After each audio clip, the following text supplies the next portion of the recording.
তো hello guys, তো সেদিনের মতো আজকেও সিকিম বেরিয়ে পড়লাম। তো সামনে ড্রাইভার যাচ্ছে সাইকেল নিয়ে। তো ভোরবেলা হাই রোডে সাইকেল চালানো মজাটাই আলাদা। তো আমরা এসে প্রথমে গাড়ির ট্যাঙ্কি ফুল করে নিলাম। আর যে গাড়িটা দেখতে পাচ্ছ এটা হচ্ছে সার্ভো কোম্পানির মোবিল ডেলিভারি করা গাড়ি। তো চলো বেরিয়ে পড়ি।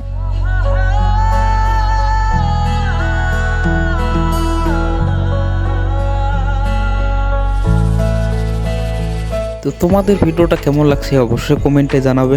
তো ফাইনালি পাহাড়ের সাইড সিন দেখতে দেখতে পৌঁছে গেলাম। তো আমাদের মাল ডেলিভারি হয়ে গেছে। এই হচ্ছে পেট্রোল পাম্প। তো এই পেট্রোল পাম্পে অর্ডারটা ছিল।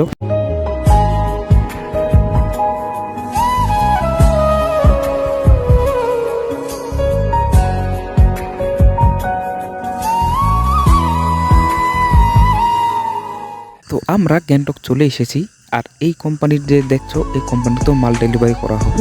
তো তোমাদের ভিডিওটা কেমন লাগছে? তো দেখা হচ্ছে নেক্সট ভিডিও। বাই।